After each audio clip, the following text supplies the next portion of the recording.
दिल्ली में air pollution control करने के लिए सीएम अरविंद केजरीवाल ने झटपट एक्शन लिया है।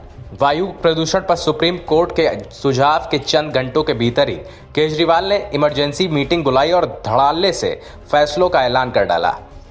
राजधानी में बदतर होती एयर क्वालिटी को देखते हुए सुप्रीम कोर्ट ने केंद्र सरकार को 2 दिन लॉकडाउन का ऐलान करने का सुझाव दिया था। इसके पहले सुप्रीम कोर्ट ने दिल्ली एनसीआर में वायु प्रदूषण में बढ़ोतरी को आपातकालीन स्थिति करार दिया था। साथ ही महत्वपूर्ण उपाय किए जाने की आवश्यकता है। कोर्ट ने केंद्र और दिल्ली सरकार से पॉल्यूशन कम करने के लिए तत्काल कदम उठाने और सोमवार को रिपोर्ट देने को कहा था।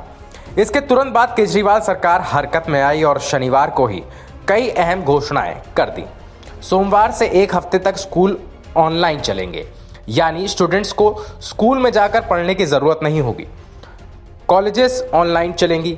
सीएम केजरीवाल ने कहा कि इसका मकसद बच्चों को प्रदूषित वायु में आने से रोकना है। उनकी सेहत का ख्याल रखना बेहद जरूरी। 14 नवंबर से 17 नवंबर तक सभी कंस्ट्रक्शन एक्टिविटीज को रोक दिया गया है।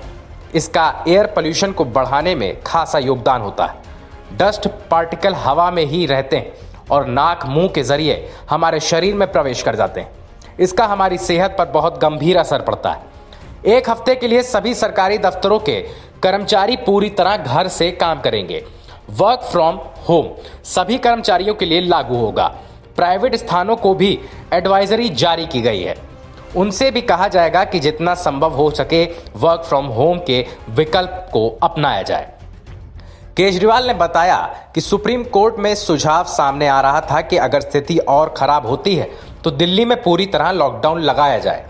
अभी कंप्लीट लॉकडाउन नहीं लगाया जा रहा है। इसे लेकर एक प्रस्ताव तैयार किया जा रहा है। इस पर केंद्र और विभिन्न एजेंसियों के साथ चर्चा होनी है। अगर ऐसा करने की नौबत आई तो कंस्ट्रक्शन की गतिविधियां रोकने के साथ वाहनों का मूवमेंट रोकना होगा।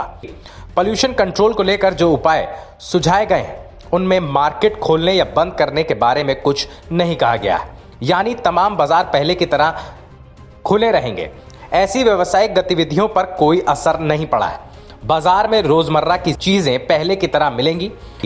इनसे जुड़ी सभी दुकानें और व्यावसायिक संस्थान खुले रहेंगे।